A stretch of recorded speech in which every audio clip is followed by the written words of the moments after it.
കടന്നു വരുവാനും ഇപ്രകാരം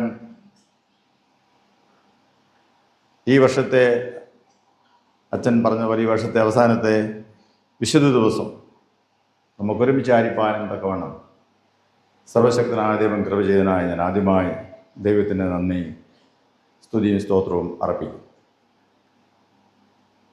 ഇവിടുത്തെ പെരുന്നാൾ ശുശ്രൂഷയെക്കുറിച്ചും അതോടൊപ്പം സ്ഥിരീകരണ ശുശ്രൂഷയെക്കുറിച്ചും വളരെ നേരത്തെ പറയുകയും ഞങ്ങളെ കുടുംബമായി ക്ഷണിക്കുകയും ചെയ്ത വികാരിച്ചനോടും സഭയുടെ കൈക്കാരന്മാർ, കമ്മിറ്റി അംഗങ്ങൾ, സെക്രട്ടറി, കൗൺസിൽ അംഗങ്ങൾ എല്ലാവരോടും ഉള്ള ഹൃദയം നിറഞ്ഞ നന്ദി അറിയിക്കട്ടെ. എല്ലാ ആതിഥ്യ മര്യാദകളും അനുസരിച്ച് ഈ പ്രോഗ്രാമിലേക്കും പെരുന്നാളിലേക്കും ഞങ്ങളെ ക്ഷണിച്ചു. പെരുന്നാളിന് മറ്റ് പ്രോഗ്രാം ഉള്ളതുകൊണ്ട് വരാനായിട്ട് സാധിച്ചില്ല. ഇന്ന് ഞങ്ങൾക്ക് കുടുംബമായിട്ടൂടെ വരുവാനായിട്ട് ഇടയായിട്ടില്ല. അല്പം താമസിച്ചാണ് വന്നതെങ്കിലും വളരെ ഊഷ്മളമായി പൂച്ചെണ്ടുകൾ നൽകി സ്വീകരിച്ചതിന് പ്രത്യേകിച്ച് സഭയോടുള്ള നന്ദി അറിയിക്കുകയും ചെയ്തു. ഇന്നത്തെ പ്രത്യേകത, ഇന്ന് 39 കുട്ടികൾ സ്ഥിരീകരിക്കപ്പെടുന്നു എന്നുള്ളതാണ്. അതുകൊണ്ട് ഇന്നത്തെ വിശേഷപ്പെട്ട അതിഥികൾ നമ്മുടെ കുട്ടികൾ തന്നെയാണ്. അതോടൊപ്പം അവരുടെ മാതാപിതാക്കന്മാരും ജ്ഞാനമാതാക്കന്മാരും പ്രധാനപ്പെട്ട ആൾക്കാർ തന്നെ. സഭ എല്ലാവരും പ്രധാനപ്പെട്ടവർ തന്നെ. എങ്കിലും ഇന്ന് പ്രത്യേകമായി എനിക്ക് സംസാരിക്കാനുള്ളത്, പറയുവാനുള്ളത് കുട്ടികളോടാണ്. അവരോടാണ് എനിക്ക് ചോദ്യം, അവർ എന്നോട് ഉത്തരം പറയണം. അതൊക്കെയാണ് ഇന്നത്തെ ഒരു പ്രധാനപ്പെട്ട ചടങ്ങ്. രാവിലെ അച്ഛൻ വിളിച്ചു, പിള്ളേർ വന്നു എന്ന് പറഞ്ഞു. ഞാൻ ഞെട്ടിപ്പോയി. ഞാൻ എഴുന്നേറ്റ് വരുന്നേ ഉള്ളൂ. അന്നേരം പിള്ളേരിവിടെ സ്ഥിരീകരണത്താണ്. അപ്പോൾ അത്രയും താല്പര്യപ്പെട്ടാണ് നിങ്ങൾ വന്നിരിക്കുന്നത്. പിന്നീട് അച്ഛനോട് ചേർത്ത് പറഞ്ഞു, പിള്ളേർക്ക് ചെറിയ ബ്രേക്ക്ഫാസ്റ്റൊക്കെ ഇവിടെ ഒരുക്കിയിട്ടുണ്ടെന്ന് പറഞ്ഞു. ബ്രേക്ക്ഫാസ്റ്റ് കഴിച്ചോ? ഇവിടെ നിന്ന് ബ്രേക്ക്ഫാസ്റ്റ് കഴിച്ച് വരുന്ന കഴിക്കേ? ഇവിടെ നിന്ന് കഴിച്ചേ? ഓക്കെ. വീട്ടിൽ നിന്ന് കഴിച്ചിട്ട് പോകുന്നത് കഴിക്കേ? ഇന്ന് ഭക്ഷണം കഴിക്കാത്തവരെന്ന് കഴിക്കേ? ആരെങ്കിലും കഴിക്കാതെ ഉണ്ടോ? എല്ലാവരും കഴിച്ചിട്ടുണ്ടല്ലേ? എനിക്കൊരു സമാധാനത്തിന് വേണ്ടി. കാരണം നിങ്ങൾ പിന്നെ തലകർക്കോ എന്തെങ്കിലും ക്ഷീണമൊക്കെ ഉണ്ടായിക്കഴിഞ്ഞാൽ അത്രയും സമയം പോകില്ല. അതുകൊണ്ട് ഓക്കെ. ഇത് അല്പം ദീർഘമായൊരു സർവീസാണ്, നമുക്കറിയാമല്ലോ. അതുകൊണ്ട് അതിനുള്ള തയ്യാറെടുപ്പ്, ഒന്നാമത് മാനസികമായ തയ്യാറെടുപ്പും പിന്നെ ശാരീരികമായ തയ്യാറെടുപ്പും വേണം. നിങ്ങൾ തയ്യാറായി പ്രാർത്ഥിച്ച് ഒരുങ്ങി വന്നിരിക്കുന്നു എന്ന് ഞാൻ മനസ്സിലാക്കി. ദൈവം നിങ്ങളെ അനുഗ്രഹിക്കും. ഇന്ന് ഈ കുഞ്ഞുങ്ങളുടെ മാതാപിതാക്കന്മാർ വന്നിട്ടുള്ളവരെന്ന് കൈവയ്ക്കുക. മാതാപിതാക്കന്മാർ, കുട്ടികളുടെ മാതാപിതാക്കന്മാർ ഇവിടെ വന്നിട്ടുള്ളവർ ഓക്കെ. ജ്ഞാനമാതാപിതാക്കന്മാരെന്ന് കൈവയ്ക്കുക. ജ്ഞാനമാതാപിതാക്കന്മാർ ഓക്കെ. ആൺകുട്ടികൾ കൂടുതലുണ്ട്, പക്ഷേ അപ്പം പിതാക്കന്മാർ കൂടുതൽ കാണേണ്ടതാണ് അല്ലേ? എല്ലാവർക്കും തിരക്കായതുകൊണ്ട് എല്ലാവർക്കും വരാൻ പറ്റിയില്ല. ഓക്കെ. എന്നിരുന്നാലും സഭ അതിനു വേണ്ടിയുള്ള ആക്രമണങ്ങളൊക്കെ ചെയ്തിട്ടുണ്ട്. നിങ്ങൾ വന്നതിന് മാതാപിതാക്കന്മാരെയും പ്രത്യേകം ഞാൻ അഭിനന്ദിക്കുകയും ചെയ്യുന്നു. ഇവരെ ഏതാണ്ട് 98% കുട്ടികളും ഇവിടെയുള്ളവർ തന്നെയാണ്. കണ്ണിക്കൽ ഇടവക്കാർ തന്നെയാണ്. കണ്ണിക്കൽ ഇടവന്ന ഈ സെൻറ് തോമസ് പള്ളിയിൽ തന്നെയുള്ളവരാണ്. പിന്നെ മൂലമറ്റത്തുനിന്നും അനൂരിൽ നിന്നുമാണെന്ന് എനിക്ക് തോന്നുന്നു. അനൂരിൽ നിന്നാണെന്ന് തോന്നുന്നു.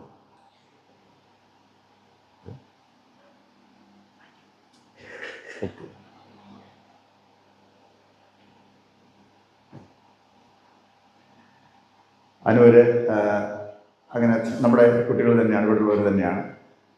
സ്ഥിരീകരണത്തെക്കുറിച്ചും സൺഡേ സ്കൂളിൻ്റെ പാഠങ്ങളെക്കുറിച്ചൊക്കെ വളരെ കൃത്യമായിട്ട് പഠിച്ച് ക്രമീകൃതമായി സൺഡേ സ്കൂൾ പഠനങ്ങൾ പൂർത്തീകരിച്ച് സ്ഥിരീകരണത്തിന് വേണ്ടി ഒരുങ്ങി വന്നിരിക്കുന്നവരാണ് നിങ്ങൾ.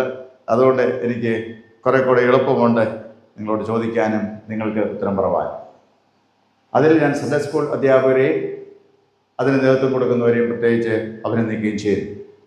നമ്മുടെ മഹാടവയിൽ ക്രമീകൃതമായ സൺഡേ സ്കൂൾ ഉള്ള സഭകളുണ്ട്, ഇല്ലാത്ത സഭകളുമുണ്ട്. അതുകൊണ്ട് ശ്രീനാഥ് 2 കുഞ്ഞുങ്ങൾ വരുമ്പോൾ അവർ ഈ സമ്മിശ്ര ഗ്രൂപ്പിൽ നിന്നാണ് വരുന്നത്. വിശ്വാസ സമൂഹത്തിലും അത് കാണാനായിട്ട് സാധിക്കും. ഈവൻ നമ്മുടെ സുവിശേഷ പ്രവർത്തനങ്ങൾക്ക് വേണ്ടി ആൾക്കാരെ വിളിക്കുമ്പോഴും ഈ ഒരു വ്യത്യാസം അതിൻ്റെ അകത്തുണ്ട്. സൺഡേ സ്കൂളിലൂടെ വചനം പഠിച്ചു വന്നവരും സൺഡേ സ്കൂളിലൂടെ അല്ലാതെ വന്ന ആൾക്കാരും ഉണ്ട്. നമ്മുടെ എല്ലാ പള്ളികളിലും ക്രമീകൃതമായ സൺഡേ സ്കൂൾ ഉണ്ടാകണം എന്നാണ് സൺഡേ സ്കൂളിൻ്റെ പ്രവർത്തനത്തിൻ്റെ ലക്ഷ്യം. അതിനുവേണ്ടിയുള്ള പരിശ്രമങ്ങളും നടന്നുകൊണ്ട് ഇരിക്കും. ഒരു വാക്യം ഞാൻ വായിക്കട്ടെ. ആവർത്തന പുസ്തകം 6-ാം അധ്യായം 4 മുതലുള്ള വാക്യങ്ങളാണ്. ആവർത്തന പുസ്തകം 6-ാം അധ്യായം 4 മുതലുള്ള വാക്യങ്ങൾ. ഇസ്രായേലേ കേൾക്കാൻ, യഹോവ നമ്മുടെ ദൈവമാകുന്നു, യഹോവ ഏകൻ തന്നെ. നിന്റെ ദൈവമായ യഹോവയെ നീ പൂർണ്ണ ഹൃദയത്തോടും പൂർണ്ണ മനസ്സോടും പൂർണ്ണ ശക്തിയോടും കൂടെ സ്നേഹിക്കണം. ഇന്ന് ഞാൻ നിന്നോട് കൽപ്പിക്കുന്ന ഈ വചനങ്ങൾ നിന്റെ ഹൃദയത്തിൽ ഇരിക്കണം. ഇന്ന് ഞാൻ നിന്നോട് കൽപ്പിക്കുന്ന ഈ വചനങ്ങൾ നിന്റെ ഹൃദയത്തിൽ ഇരിക്കണം. പ്രാർത്ഥിക്കാം. കർത്താവേ, പരിശുദ്ധ പിതാവേ, ഒരു വിശുദ്ധ ദിവസം കൂടെ അങ്ങ് ആരാധിപ്പാനും മഹത്വപ്പെടുത്തുവാനും തക്കവണ്ണം അങ്ങടികളെ അങ്ങയുടെ ആലയത്തിലേക്ക് കൂട്ടി വരുത്തിയ മഹാസ്നേഹത്തിനായി നന്ദിയുടെ സ്തോത്രം. അങ്ങയുടെ മാറ്റമില്ലാത്ത വചനങ്ങൾ ധ്യാനിപ്പാൻ ഞങ്ങൾ ഒരുങ്ങുന്നു. വചനം പറയുന്ന ബലഹീനനായ അടിയനെയും കേൾക്കുന്ന അവിടുത്തെ മക്കൾ ഒരുപോലെ അവിടുന്ന് അനുഗ്രഹിക്കണം. അടിയും പറയുന്ന പ്രമാൻ ആഴങ്ങളെ അർത്ഥങ്ങൾ ഉൾക്കൊള്ളുവാൻ അവിടുത്തെ പരിശുദ്ധാത്മാവിനാൽ അങ്ങ് സഹായിക്കണം. മഹത്വമെല്ലാം അങ്ങ് മാത്രം യേശുവിൻ നാമത്തിൽ പ്രാർത്ഥിക്കുന്നത് ദയോടെ കേൾക്കണമേ. ആമേൻ. അത്രയും ബഹുമാനരായ അച്ഛന്മാർ, പ്രത്യേകിച്ച് ബഹുമാനുള്ള ജോസഫ് അച്ഛൻ, ജോൺസൺ അച്ഛൻ, ഞാനാനുകുര്യൻ അച്ഛൻ, നമ്മുടെ വികാരി അച്ഛൻ, നമ്മുടെ സഭയിൽ നിന്നും കർത്താവിൻ്റെ വേലയ്ക്ക് വേണ്ടി ദൈവം എടുത്തുപയോഗിക്കുന്ന മറ്റ് പ്രിയമുള്ള ദേവദാസന്മാർ, ബഹുമാനപ്പെട്ട സാർമാർ, അവരെ എല്ലാവരെയും ഓർത്ത് ഞാൻ ദൈവത്തിന് നന്ദി കരേറ്റും. അവരോടൊപ്പം ഇന്ന് ശുശ്രൂഷയിൽ നിൽപ്പാൻ ഇടയായതിലും എനിക്ക് അതിയായ സന്തോഷമാണ്. അവരുടെ എല്ലാം പ്രാർത്ഥനയ്ക്കും സപ്പോർട്ടിനും കൃത്യമായിട്ട് നന്ദി പറയുകയും ചെയ്യും.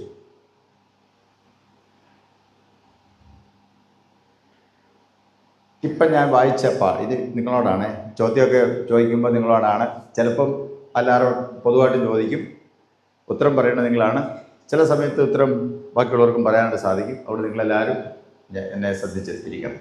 ഓക്കെ, ഇന്ന് നിങ്ങളോടാണ് സംസാരം. നിങ്ങൾക്കാണ് ദൂത്, നിങ്ങളാണ് പറയേണ്ടത്. ദൂതുണ്ടോ എന്ന് ചോദിച്ചാൽ ദൂത് എൻ്റെ അത് കാണുമായിരിക്കും തീർച്ചയായിട്ടും, കാരണം ദൈവവചനത്തിൽ നിന്നാണല്ലോ പറയാം.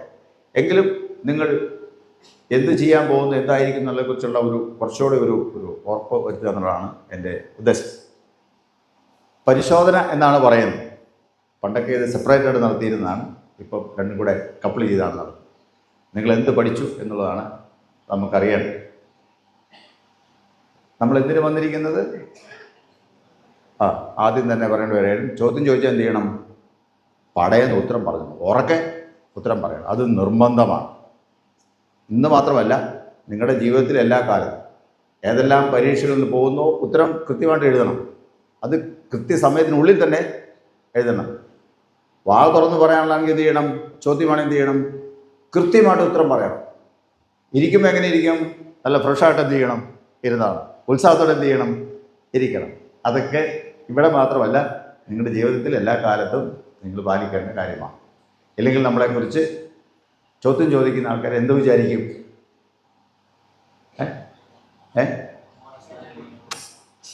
ആരാ ഇവരെയൊക്കെ കൊണ്ട് വിട്ടേ? ഇൻ്റർവ്യൂവിന് ആരാ വിട്ടത് അല്ലേ? പൊക്കോ കയറി ചെല്ലുമ്പോൾ അറിയാം, പൊക്കോ കഴിഞ്ഞ് ഇൻ്റർവ്യൂ കഴിഞ്ഞു അല്ലേ? പക്ഷേ നമ്മളങ്ങനെയല്ല. നമ്മളതിൽ ഫ്രഷായിട്ടിരിക്കണം അല്ലേ? നല്ല ഉഷാറായിട്ടിരിക്കണം. പിന്നെ ഏത് ചോദ്യം ചോദിച്ചാലും ഉത്തരം പറയുമെന്നുള്ള ഒരു ബോധ്യം അവർക്കുണ്ടാകേണ്ട. ചോദ്യം ചോദിക്കുന്നതിന് മുമ്പ് തന്നെ. അതൊക്കെ വളരെ പ്രധാനപ്പെട്ട കാര്യമാണ്. ഞാൻ ഇങ്ങോട്ട് കൂടെ നോക്കുന്നെങ്കിലും അങ്ങോട്ടും കൂടെ നോക്കിയതായിട്ട് എന്ത് ചെയ്യണം? നിങ്ങൾ കണക്കാക്കണം. അപ്പോൾ ഉത്തരം പറയാന്നുള്ളത് വളരെ പ്രധാനമാണ്. തെറ്റോ ശരിയോ പ്രശ്നമേ അല്ല. തെറ്റുത്തരം പറഞ്ഞാൽ ഇത്തവണ കിട്ടിയില്ലെങ്കിൽ അങ്ങനെ വിചാരിക്കണില്ല. ഉത്തരമാണ് നമുക്ക് പ്രധാനം കേട്ടോ. എനിക്ക് കേൾക്കാൻ പാകത്തിന് പറഞ്ഞു. ഇത്തിരി അകലമുള്ള കാരണം ഞാൻ പറയുന്ന ഏതായാലും നിങ്ങൾക്ക് കേൾക്കാം. നിങ്ങൾ പറയുന്നത് എനിക്ക് ഇച്ചിരി ഉറക്കെ പറഞ്ഞോണം, പേടിക്കൊന്നും വേണ്ട.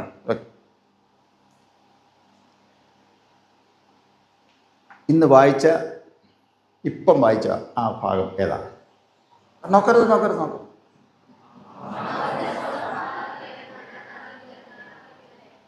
ആൺകുട്ടികൾ പറഞ്ഞേ. ഓക്കെ, അതിൻ്റെ 6ാമത്തെ വാക്യം ഏതായിരുന്നു? നോക്കരുത്. നോക്കരുതെന്ന് പറഞ്ഞാൽ നോക്കുന്നു.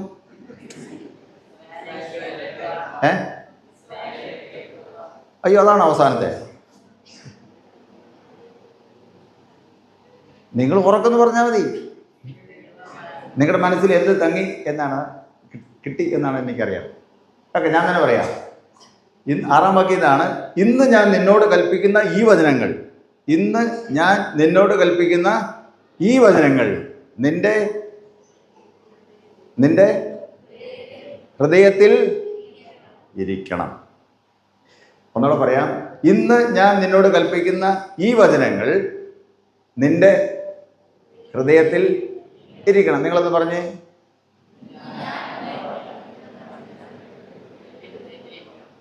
ചുണ്ടനയ്ക്കാ പാത്രം പോലെ. ഓക്കെ, ഒന്നുകൂടെ പറഞ്ഞേ.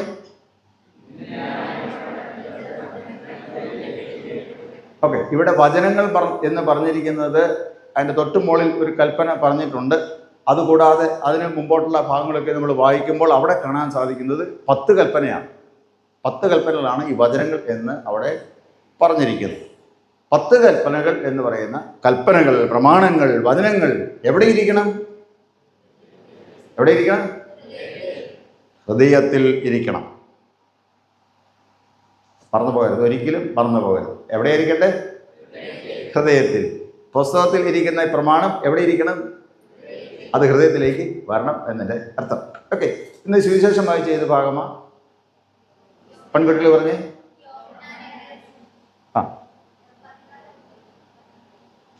പറഞ്ഞു. വിശുദ്ധ യോഹന്നാൻ എഴുതിയ സുവിശേഷം 14-ാം അധ്യായം. അച്ഛൻ 14 മുതലാണ് വായിച്ചല്ലേ? ഓക്കെ, അതിനകത്ത് 15-ാമത്തെ വാക്യം. വിശുദ്ധ യോഹന്നാൻ എഴുതിയ സുവിശേഷം 14-ാം അധ്യായം 15-ാം വാക്യം ആൺകുട്ടികൾ ആദ്യം എടുത്ത് വായിക്കണം.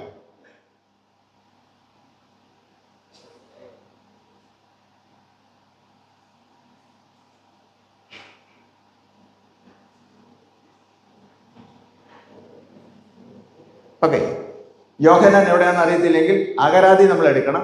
എന്നിട്ട് എന്ത് ചെയ്യണം? നോക്കണം. പേജ് നമ്പറും കൂടെ പറഞ്ഞിട്ടുണ്ട്. ടക്കെന്ന് നമുക്ക് എടുക്കാം. ഒരു കുറുക്ക് വഴിയാണ് പുസ്തകം എടുക്കുന്നത്. ആദ്യം എടുത്തിട്ട് വായിച്ച്.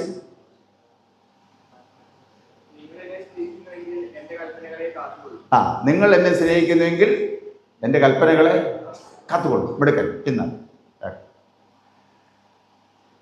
സൺഡേ സ്കൂളിൽ നമ്മൾ പിള്ളേരെ പഠിപ്പിക്കുമ്പം വേദപുസ്തകം എടുക്കാനും വേഗം എടുക്കാനും വായിക്കാനും ഒക്കെ എന്ത് ചെയ്യണം? നിർബന്ധമായിട്ടും പഠിപ്പിക്കണം. അധ്യാപകരുടെ ശ്രദ്ധയ്ക്ക് പറയാം, ക്ലാസ് വ്യത്യാസമില്ലാതെ എല്ലാ ക്ലാസ്സിലുള്ള കുട്ടികളെ എന്ത് ചെയ്യണം? വേദപുസ്തകം കയ്യിലെടുക്കാനും അത് വളരെ ഭവ്യതയോടെ എടുക്കാനും അത് പുസ്തകം പറയുമ്പോൾ എവിടെയാണെന്ന് താള് മറിക്കാതെ അല്ലേ എടുക്കാനും അവരെ പഠിപ്പിക്കണം. പുസ്തക പരിചയം എന്നാണ് അതിന് പറയുന്നത്. പുസ്തക പരിചയം. അപ്പോൾ ഞാൻ ചെയ്യുന്ന സാധാരണ ഒരു മത്സരം പോലെയാണ്. റെഫറൻസ് പറയും, ആദ്യം എടുക്കുന്നവർക്ക് സമ്മാനം കൊടുക്കും. അത് നിർത്തരുത്. കൂടെ എന്ത് ചെയ്യണം? ആ മത്സരങ്ങൾ നടത്തിക്കൊള്ളുക. സമ്മാനം ചിലപ്പം ഒരു മുട്ടായിയൊക്കെ മേടിച്ച് കൊടുത്താലും മതി, നിർബന്ധമാണ് എങ്കിൽ അതിൻ്റെ ഉള്ള നേട്ടം എന്ന് പറയുന്നത്, അല്ലെങ്കിൽ ഗുണം എന്ന് പറയുന്നത് പുസ്തകർക്ക് എന്ത് ചെയ്യാൻ സാധിക്കും? എടുക്കാൻ സാധിക്കും. നമ്മൾ ഇത് പറയുന്നതിനനുസരിച്ച് കുട്ടികൾ എവിടെയാണ് ആ പുസ്തകം തപ്പുന്നത് എന്നാണ് നോക്കുന്നത്. ഇവിടെ നോക്കുമ്പോൾ എനിക്ക് കാണാം. താഴത്തെ ബെഞ്ചിരിക്കുന്നവരെ കാണത്തില്ല. അവർ യോഹന്നാൻ പറയുമ്പോൾ എവിടെയാണ് തുടങ്ങുന്നത് നോക്കും. തുടങ്ങുമ്പോൾ എവിടെയായിരിക്കും? അവർ സത്യസന്ധമായിട്ട് യോഹന്നാൻ ഇവിടെ നിന്നിട്ട് തുടങ്ങും അല്ലേ? യോഹന്നാൻ എവിടെയാ? ഏത് ഭാഗത്താ? പുതിയ നിയമത്തിലാണ്. പുതിയ നിയമം എവിടെ കിടക്കുന്നത്? പുതിയ നിയമമാണെങ്കിൽ ആദ്യം തപ്പേണ്ട കാര്യമില്ല. എന്ത് ചെയ്യുന്നത്? ടക്ക് പറഞ്ഞ് ഇവിടെ ഇതാവും അല്ലേ? അപ്പം അങ്ങനെ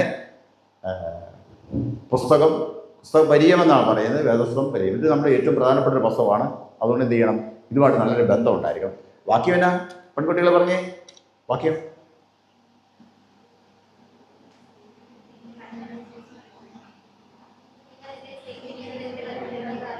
ഓക്കെ, മുമ്പേ വാക്യം പറഞ്ഞായിരുന്നു അല്ലേ? ഒരു 6ാം വാക്യം പറഞ്ഞായിരുന്നു. എന്നാ 6ാം വാക്യത്തിൽ പറഞ്ഞിരിക്കുന്നത്?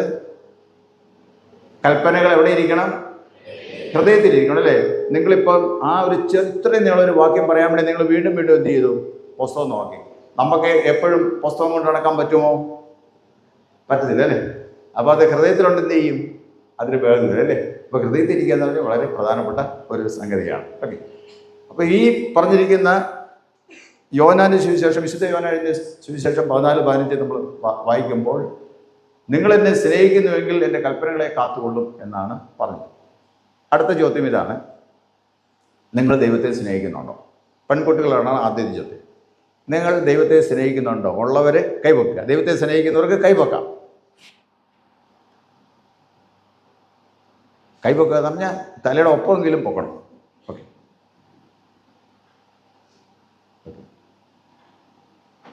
ഇവിടെ ആൺകുട്ടികൾ, നിങ്ങൾ ദൈവത്തെ സ്നേഹിക്കുന്നുണ്ടോ? സ്നേഹിക്കുന്നവർ കൈവെക്കുക.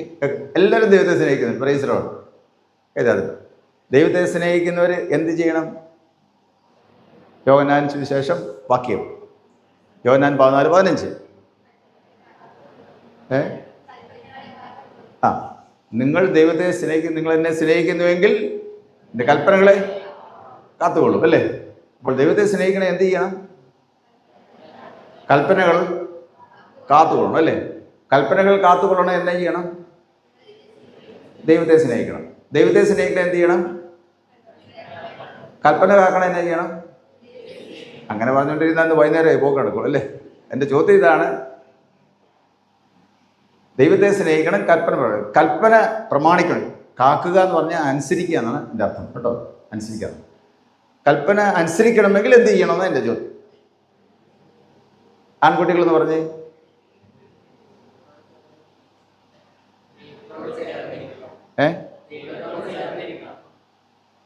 ദൈവത്തോട് ചേർന്നിരിക്കണമെന്നാണ് കുട്ടികൾ പറഞ്ഞു. ഓക്കെ, നല്ല ആഗ്രഹമാണ്. എന്നാലും പിന്നെയും ചോദ്യം, ദൈവത്തെ അനുസരിക്കണം, കൽപ്പനകൾ അനുസരിക്കണം, എന്ത് ചെയ്യണം?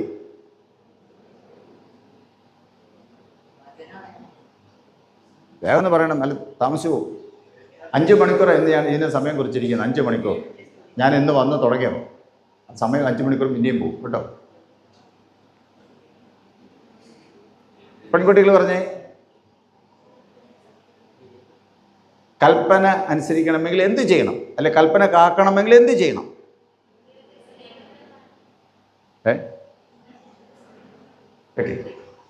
വളരെ വളരെ സിമ്പിളായിട്ടുള്ള ചോദ്യമാണ് ഞാൻ ചോദിച്ചത്. ഇത്രയും സിമ്പിളായിട്ട്, ഇതിൽ കുറച്ച് സിമ്പിളായിട്ട് ചോദ്യം ചോദിക്കാൻ എനിക്കറിയത്തില്ല. ഇല്ല, ഒന്നുകൂടെ ശ്രദ്ധിച്ച് നോക്കിക്കേ. അത്ര സിമ്പിളാണെങ്കിൽ എന്നാണെന്ന്. ഈ കൽപ്പനകൾ അനുസരിക്കണമെങ്കിൽ എന്ത് ചെയ്യണം? ദൈവത്തെ സ്നേഹിക്കണമെങ്കിൽ എന്ത് ചെയ്യണം?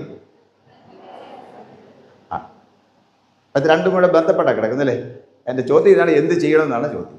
ഓക്കെ, ഇവിടെ ഗായക സംഘം ഇന്ന് ഈ കൽപ്പനയുടെ ചുരുക്കം വായിച്ചു കഴിഞ്ഞപ്പോൾ ഗായക സംഘം ഒച്ചത്തിൽ പാടി. എന്നാ പാടിയേ? എന്നാ പാടിയേ നിങ്ങൾ? കൽപ്പനയുടെ ചുരുക്കം പറഞ്ഞു കഴിഞ്ഞപ്പോൾ നിങ്ങൾ എന്നാ പാടിയെന്ന ചോദ്യം. അല്ല, മറുപടി എന്നാ പറഞ്ഞു? പ്രതിവാക്യം എന്ത് പറഞ്ഞു എന്നാ ചോദ്യം. അതാ ഈ കൽപ്പനകളാക്കാൻ എൻ്റെ ഹൃദയങ്ങൾ എന്ത് വണക്കണമേ, അല്ലേ? ഈ കൽപ്പനയെല്ലാം പാലിപ്പാൻ ഞങ്ങളെ സഹായിക്കണം. ആൾക്കാർ എത്ര പേര് പറഞ്ഞതെന്ന് അറിയത്തില്ല. ഇവരേതായാലും പറഞ്ഞു, അല്ലേ? നമ്മളവരെ അതിനുവേണ്ടി പറയാൻ എല്ലാവരും നമ്മൾ പ്രതിഷ്ഠിച്ച് വെച്ചിരിക്കുകയാണ്. അവർക്ക് പറയാതിരിക്കാൻ പറ്റത്തില്ല. എന്താണ് അതിൻ്റെ അർത്ഥം? എന്താണ് അതിൻ്റെ അർത്ഥം?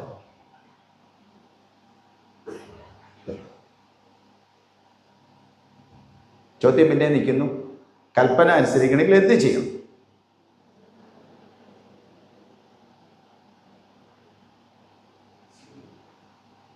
കൽപ്പന അനുസരിക്കണമെങ്കിൽ അനുസരിക്കേണ്ട കൽപ്പന ഏതാന്ന് പഠിക്കണം. അനുസരിക്കേണ്ട കൽപ്പന ഏതാന്ന് അറിഞ്ഞിരിക്കണം. കൽപ്പന ഏതാന്ന് അറിയണം. എന്നാൽ മാത്രമേ എന്ത് ചെയ്യാൻ പറ്റത്തുള്ളൂ? കൽപ്പന അനുസരിക്കാൻ പറ്റത്തുള്ളൂ. അനുസരിക്കേണ്ട കൽപ്പന ഏതാന്ന് അറിഞ്ഞാൽ മാത്രമേ ആ കൽപ്പന അനുസരിക്കാനായിട്ട് പറ്റത്തുള്ളൂ. ശരിയാണോ? ഓക്കെ, എത്ര കൽപ്പനയുണ്ട്? പെൺകുട്ടികൾ എത്ര കൽപ്പന പഠിച്ചു? 10 ഓക്കെ, 10 കൽപ്പന അറിയാമെന്നിരുന്ന് കൈവയ്ക്ക്. പെൺകുട്ടികൾ 10 കൽപ്പന അറിയാം. ഓക്കെ, ആൺകുട്ടികൾ എത്ര കൽപ്പന പഠിച്ചു? 10 കൽപ്പന അറിയാമെന്നിരുന്ന് കൈവയ്ക്ക്. ഓക്കെ, മിടുക്കന്മാരും മിടുക്കികൾ. കർത്താവിൻ്റെ പ്രാർത്ഥന ഏതാ? സ്വർഗസ്ഥനായ ഞങ്ങളുടെ പിതാവിന്റെ പ്രാർത്ഥന, അല്ലേ? അത് കാണാതറിയാവുന്നവർ എത്ര പേരുണ്ട്? കൈവയ്ക്ക്. ഓക്കെ, എല്ലാവർക്കും അറിയാം. ഏതാ? ഇന്ന് അത് ചൊല്ലിയവരൊന്ന് കൈവയ്ക്ക്. ആൺകുട്ടികൾ ഇന്ന് ആ പ്രാർത്ഥന ചൊല്ലിയവർ.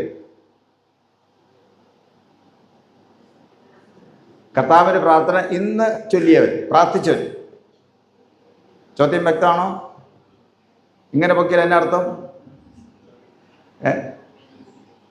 ഓക്കെ, കൈതാത്തിട്ടെ. ഇന്ന് ആ പ്രാർത്ഥന ഇതുവരെ ചൊല്ലിയില്ല, അവരൊന്ന് കൈവയ്ക്കേ. ഇന്ന് കർത്താവിൻ്റെ പ്രാർത്ഥന ചൊല്ലാത്തവരൊന്ന് കൈവയ്ക്കേ. ചോദ്യം ക്ലിയർ ആണോ? മൈക്കിൻ്റെ മുമ്പിൽ ഇന്ന് പറയണമെന്ന് പറഞ്ഞു കഴിഞ്ഞു നേരത്തെ തന്നെ. ഓക്കെ, ഇന്ന് ചൊല്ലിയിട്ടില്ല. ആ പെൺകുട്ടികൾ ഇന്ന് കർത്താവിൻ്റെ പ്രാർത്ഥന ചൊല്ലാത്തവരെന്ന് കൈവയ്ക്കേ.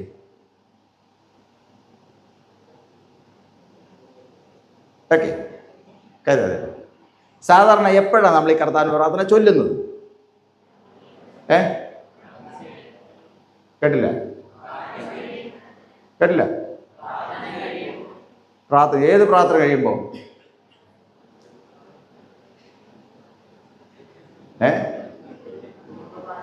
അങ്ങനെയൊക്കെ ചോദിച്ചാൽ ചുറ്റിപ്പോകുള്ളൂ അല്ലേ? ഓക്കെ, എളുപ്പമുണ്ട്. നമ്മുടെ വീട്ടിൽ പ്രാർത്ഥനയൊക്കെ കഴിയുമ്പോൾ ചൊല്ലുന്നൊരു പ്രാർത്ഥന അല്ലേ കർത്താവിൻ്റെ പ്രാർത്ഥന. ഓക്കെ, അപ്പോൾ ഇവിടെ ഇന്ന് ഈ കർത്താവിൻ്റെ പ്രാർത്ഥന ചൊല്ലാത്ത ആൺകുട്ടികളിൽ വീട്ടിൽ നിന്ന് എന്ത് ചെയ്തില്ല? പ്രാർത്ഥിച്ചില്ല, അല്ലെ പ്രാർത്ഥനയ്ക്ക് കൂടിയില്ല, അല്ലെങ്കിൽ ആ വീട്ടിൽ പ്രാർത്ഥന രാവിലെ ഇല്ലായിരുന്നു അല്ലേ? പോരാറുള്ള ധൃതിക്ക് പ്രാർത്ഥിക്കാൻ പള്ളി വന്ന് പ്രാർത്ഥിക്കാമെന്ന് ഓർത്ത് പോകും. ഓക്കെ, പെൺകുട്ടികൾ എന്താ ചൊല്ലാഞ്ഞേ? നിങ്ങൾ എഴുന്നേറ്റ് വന്നപ്പോൾ വീട്ടിലെ പ്രാർത്ഥന എല്ലാം കഴിഞ്ഞതാണോ, അതോ പ്രാർത്ഥന ഇല്ലാത്തതാണോ, അതോ നിങ്ങൾ സ്ഥിരമായിട്ട് എന്ത് ചെയ്ത് പ്രാർത്ഥനയിൽ കൂടുന്നില്ലേ? ഏതായിരിക്കും ഉത്തരം?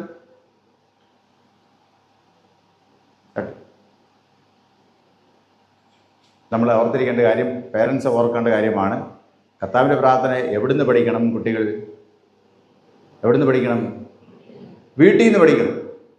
എത്ര വയസ്സാകുമ്പോൾ പഠിക്കണം?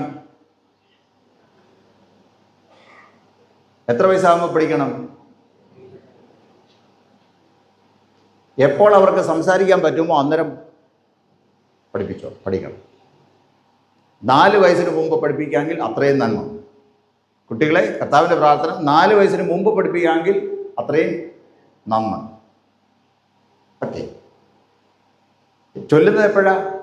ഇതിനെ പ്രത്യേകിച്ച് അങ്ങനെ പിള്ളേരെ എങ്ങനെ ഇരുത്തി ചൊല്ലിക്കാൻ പറ്റുമോ? നിങ്ങൾ പ്രായമുള്ള അപ്പച്ചന്മാരും അമ്മച്ചിമാരും ഇവിടെ ഉണ്ടല്ലേ? അവരൊക്കെ എങ്ങനെ ഈ കർത്താവിൻ്റെ പ്രാർത്ഥന പഠിച്ചത് എങ്ങനെയാണ്? ആരാ നിങ്ങൾക്ക് ട്യൂഷൻ തന്നത്? ആരും ട്യൂഷൻ തന്നില്ല. വീട്ടിൽ പേരൻസ് അപ്പനും അമ്മയും അവർ പ്രാർത്ഥിക്കുമ്പോൾ ചൊല്ലിക്കേട്ടാണ് എന്ത് ചെയ്തത് നമ്മൾ പഠിച്ചത്. നമ്മുടെ ചേട്ടന്മാരും ചേച്ചിമാരും വീട്ടിൽ പ്രാർത്ഥനയ്ക്ക് ഇരുന്നപ്പോൾ ചൊല്ലിക്കേട്ടതാണ് നിങ്ങൾ പഠിച്ചത്. ഇന്ന് ഈ കുട്ടികൾ അവർക്കറിയത്തില്ലെങ്കിൽ, ചൊല്ലുന്നില്ലെങ്കിൽ അതിൻ്റെ ആശയം എന്താ, അർത്ഥം എന്താ? വീട്ടിൽ ആ താരിപ്പ്, ആ രീതി നിന്നുപോയി, അതാണ് അർത്ഥം. അതുകൊണ്ട് സൺഡേ സ്കൂളുകാരെ മാത്രം എന്ത് ചെയ്യരുത്? വേദപഠനത്തിന് നമ്മൾ ചുമതലപ്പെടുത്തി വിടരുത്. അവരവിടെ ചെയ്തോളൂ തീർച്ചയായും. പക്ഷേ അടിസ്ഥാന പ്രമാണങ്ങളെല്ലാം എവിടെ നിന്ന് പഠിക്കണം?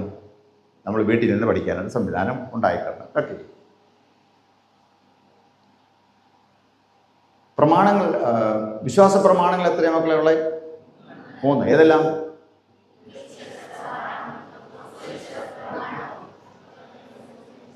ഓക്കെ, അത്താനാസിന്റെ വിശ്വാസ പ്രമാണം അറിയാവുന്ന ആരെങ്കിലും ഉണ്ടോ?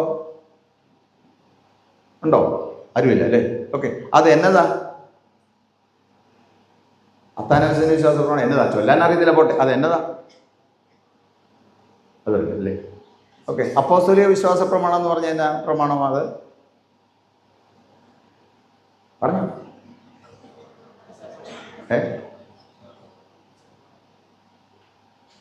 നിക്കാ വിശ്വാസ പ്രമാണം എന്ന് പറഞ്ഞാൽ എന്താ? പറഞ്ഞു. ആൺകുട്ടികൾ മാത്രം എന്ന് പറഞ്ഞേ. ആരാധനയ്ക്ക് ഉപയോഗിക്കുന്നതാണ് നിക്കാ വിശ്വാസ പ്രമാണം. ഓക്കെ, പെൺകുട്ടികൾ പറഞ്ഞ വേറെ ഉത്തരവുണ്ടോ? വിശുദ്ധ സംസർഗ ഉപയോഗിക്കുക. അതല്ല എൻ്റെ ചോദ്യം. നിക്കാ വിശ്വാസ പ്രമാണം എന്ന് പറഞ്ഞാൽ എന്താ? എൻ്റെ ചോദ്യം.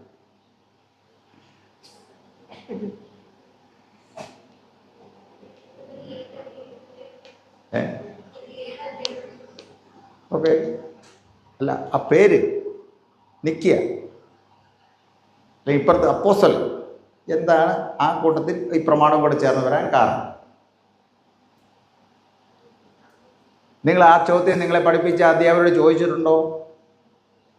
നിങ്ങളെ ആരെങ്കിലും അങ്ങനെ വിശ്വാസ പ്രമാണങ്ങൾ പഠിപ്പിച്ചിട്ടുണ്ടോ? ഉണ്ട്. അപ്പം നിങ്ങൾ ചോദിച്ചോ ഇതെന്നാ പ്രമാണമാണെന്ന്? ഇല്ല അല്ലേ? അവർ പറഞ്ഞോ? അതുമില്ല. അവർ പറഞ്ഞുമില്ല, ഞങ്ങൾ ചോദിച്ചുമില്ല അല്ലേ? നിങ്ങൾ കണ്ടുപഠിച്ചതാണ് അല്ലെങ്കിൽ കേട്ട് പഠിച്ചതാണ്. ഇവിടെ പള്ളി വരുമ്പോൾ ചൊല്ലുന്ന ഒരു വിശ്വാസപ്രമാണം വിശുദ്ധ സംസർഗമുള്ളപ്പം നിത്യ വിശ്വാസപ്രമാണം ചൊല്ലും. അല്ലാത്ത സാധാരണ ആരാധനയാണെങ്കിൽ അപ്പോസ്തലിക വിശ്വാസപ്രമാണം ചൊല്ലും. അതൊക്കെ നിങ്ങൾ പഠിച്ചത് നിങ്ങളുടെ പരിചയത്തിൽ നിന്ന് വന്നതാണ്. Okay, class. അപ്പോസ്തലിക പ്രമാണം എന്ന് പറഞ്ഞാൽ അപ്പോസ്തലന്മാരുടെ കാലഘട്ടങ്ങളിൽ അവർ ഉപയോഗിച്ച പദങ്ങളുണ്ട് വേദപുസ്തകത്തിൽ. ആ പദങ്ങൾ കൂട്ടിയിണക്കി ക്രോഡീകരിച്ച രൂപീകരിച്ച വിശ്വാസപ്രമാണമാണ് അപ്പോസ്തലിക വിശ്വാസപ്രമാണം എന്ന് പറയാം. നിക്യാസ് എന്ന് പറയുന്ന സ്ഥലത്ത് നിക്യാസ് സുന്നകദോസ് കൂടിയ സമയത്ത് അന്ന് ഏറ്റവും കൂടുതലുള്ള സഭയെ അഭിമുഖീകരിച്ച ഏറ്റവും വലിയ പ്രശ്നം എന്ന് പറയുന്നത് തർക്കങ്ങളായിരുന്നു, അല്ലെങ്കിൽ ദുരുപദേശങ്ങളായിരുന്നു. തർക്കങ്ങളും ദുരുപദേശങ്ങളും കൊണ്ടും സഭയുടെ സത്യോപദേശം അതിന് കോട്ടം വരും എന്ന് സഭാപിതാക്കന്മാർ കണ്ടപ്പോൾ നിക്യ എന്ന് പറയുന്ന സ്ഥലത്ത് എല്ലാ സഭാപിതാക്കന്മാരും കൂടെ ഒരുമിച്ച് കൂടി അവരൊരു വിശ്വാസ പ്രമാണം ക്രോഡീകരിച്ചു. ഏറ്റവും വലിയ ദുരുപദേശം എന്ന് പറയുന്നത് തൃത്വ ഉപദേശത്തിന് വിരുദ്ധമായിട്ടുള്ള ഉപദേശങ്ങളായിരുന്നു.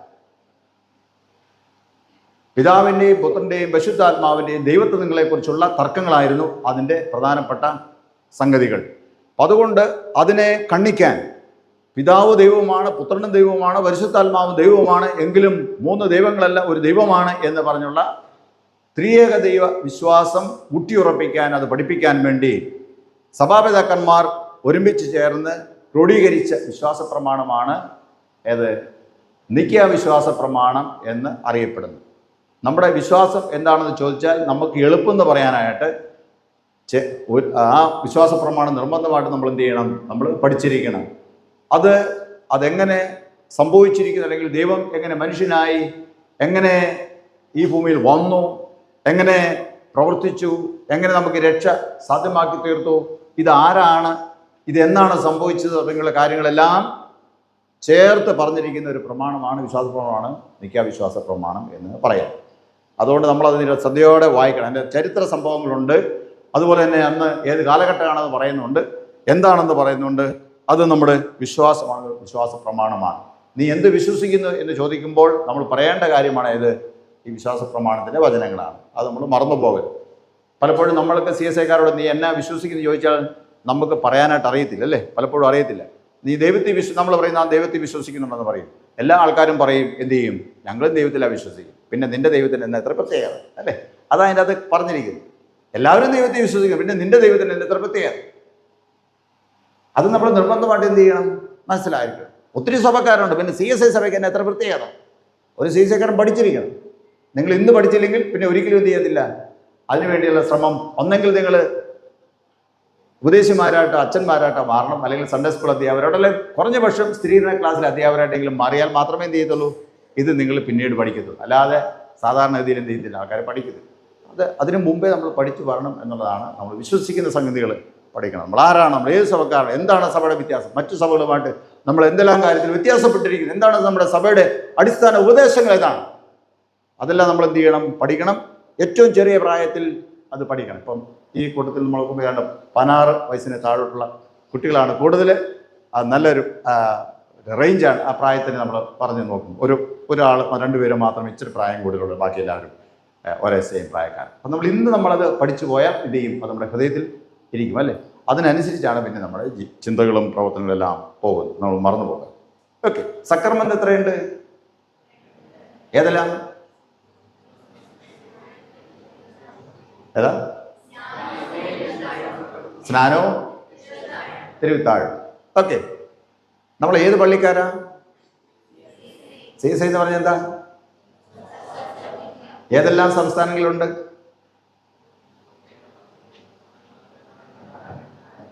ഉറക്കെ പറഞ്ഞു. കേരളം, തമിഴ്നാട്, ആന്ധ്ര, കർണാടക, ശ്രീലങ്കയിലെ ജാഫ്ന അല്ലേ? അത്രയും പ്രദേശങ്ങളുണ്ട്. ഓക്കെ, കൊള്ളാം. ഇതുപോലെ നോർത്ത് ഇന്ത്യയിൽ എന്തെങ്കിലും ഉണ്ടോ ഒരു സഭ സമാനമായിട്ട്? സേനയുണ്ട്. ഓക്കെ. മുറകൾ നമ്മൾ എത്രയാ പഠിച്ചത്? മുറകൾ എത്ര പറയാ? ആരോടെല്ലാം മുറ? ദൈവത്തോടൊന്ന് പറയുന്ന ഒറ്റ വാക്കി പറഞ്ഞ ഏതാണ് ദൈവത്തോടുള്ള മുറ? എന്താ? ദൈവത്തെ പൂർണ്ണമായി എന്ത് ചെയ്യുക? സ്നേഹിക്കുക. കൂട്ടുകാരനുള്ള മുറ എന്താ? നിന്നെ പോലെ തന്നെ നിന്റെ കൂട്ടുകാരനെ സ്നേഹിക്കും. രണ്ടിലും സ്നേഹമാണ് പ്രധാനപ്പെട്ടത് അല്ലേ?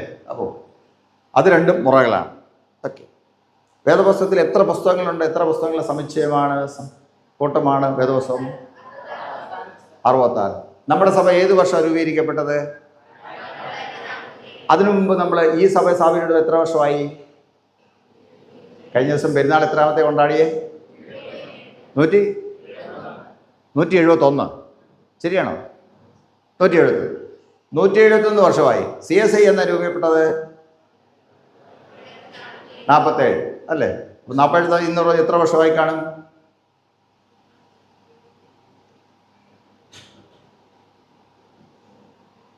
എത്ര വർഷമായി കാണും? 200 വർഷമായി കാണുമോ? ഇല്ല, 200 ആയില്ല. പിന്നെ CSI സഭ രൂപീകൃതമായിട്ട് 1947 നിങ്ങൾ പറഞ്ഞു. എത്ര വർഷമായി കാണും? 70, 71.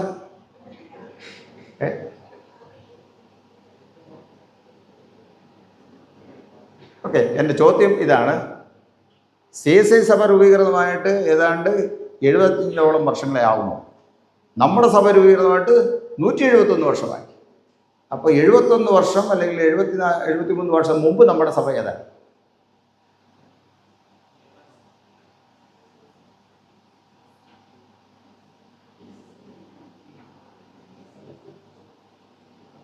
പറഞ്ഞേ. അത് പറയാനാണ് ഇത്ര താമസം. CMS എന്ന് പറഞ്ഞാൽ എന്താ? Church mission society. ഓക്കെ. ഈ CSI ഉണ്ടായി എന്ന് പറയുന്നത് 1947. അപ്പം അതിനു മുമ്പ് നമ്മൾ CMS ആയിരുന്നു. CMS എന്ന് പറയുന്ന സഭ എന്തായി തീർന്നു? CSI മാറി. CSI സഭയും മറ്റ് സഭകളും തമ്മിലുള്ള വ്യത്യാസം എന്താണ്? നിങ്ങൾ നോക്കണം. മറ്റ് സഭകളിൽ 1-2 പേര് പറഞ്ഞേ. കത്തോലിക്ക സഭ, മാർത്തോമ സഭ, യാക്കോബ സഭ, പെന്തക്കോസ്തൽ സഭകൾ. ഒക്കെ മതി. ആ സഭകളും CSI സഭയും തമ്മിൽ വ്യത്യാസം എന്താ? നിങ്ങളുടെ ഒരു മനസ്സിലാക്കലേ ഇതുവരെയുള്ള പ്രായത്തിൽ. ഉറക്കെ പറയണേ. വിശ്വാസ പ്രമാണം എവിടെ? CSIക്ക് വിശ്വാസ പ്രമാണം ഉണ്ട്. ആണോ? മറ്റു സഭകൾക്കും ഉണ്ട് വിശ്വാസ പ്രമാണം. അതിൻ്റെ വ്യത്യാസം എന്നാന്ന് ചോദ്യം.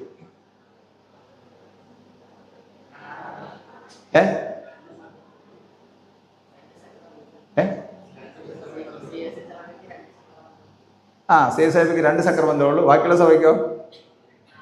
ചില സഭയ്ക്ക് ഒരു സക്രമന്തവും ഇല്ല. ചില സഭയ്ക്ക് അതിൽ കൂടുതൽ സക്രമന്താണ് അല്ലേ? ഓക്കെ. നിങ്ങൾ പറയുന്നതൊക്കെ ശരിയാണ്. എന്നാലും നിങ്ങൾ മനസ്സിലാക്കുന്നത് എന്താണ് വ്യത്യാസം എൻ്റെ ചോദ്യം.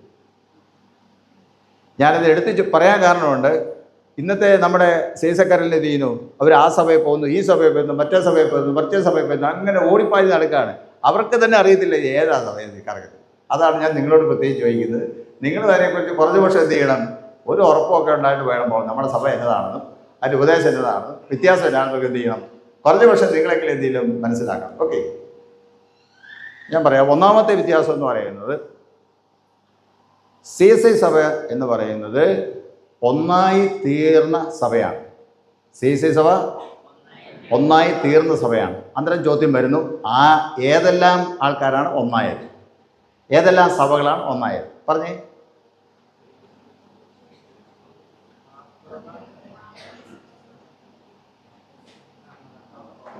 പറഞ്ഞേ. ഉറക്കെ പറഞ്ഞോ, എല്ലാവരും കേൾക്കട്ടെ. മാർത്തോമ, യാക്കോബ. സൺഡേ സ്കൂളത്തെ അവർ പ്രത്യേകിച്ച് ശ്രദ്ധിച്ച് കേട്ടോളാം. അവരെ പഠിപ്പിച്ച അധ്യാപകരും CSI സഭ ഒന്നായത് ഏതെല്ലാം സഭകൾ ചേർന്നാണ് കൊച്ചു പറഞ്ഞു വരുന്നത്. ഓക്കെ, മാർത്തോമ, യാക്കോബ എല്ലാ സഭകളും കൂടെ ചേർന്ന് എന്തായി? CSI ഉണ്ടായി. നിങ്ങൾക്ക് അതിന് വ്യത്യസ്തമായ എന്തെങ്കിലും അഭിപ്രായം ഉണ്ടെങ്കിൽ നിങ്ങൾക്ക് പറയാം. ഉത്തരം കണ്ടോ? മോൻ പറഞ്ഞത് കടകവിരുദ്ധമായുള്ള കാര്യങ്ങളാണ് പറഞ്ഞത് കൊച്ചു. മോള് പറഞ്ഞത് ആംഗ്ലിക്കൻ, പ്രസ്ബിറ്റീരിയൻ, മെത്തഡിസ്റ്റ്, കോൺഗ്രിഗേഷൻ, മിടുക്കി 4 പാരമ്പര്യങ്ങളാണ് പറഞ്ഞത്. മോൻ പറഞ്ഞത് പിന്നീട് അതിൻ്റെ അകത്ത് ഈ പറയുന്ന എല്ലാ സഭകളിലും ആൾക്കാരും നമ്മുടെ സഭകളിലുണ്ട്. ആ അർത്ഥത്തിൽ അത് ശരിയാണ്. കാരണം CSI സഭയിൽ എല്ലാ സഭകളിൽ നിന്നുള്ള ആൾക്കാർ എന്ത് ചെയ്യുന്നുണ്ട്? ഇതിൻ്റെ അകത്ത് ഉണ്ട്.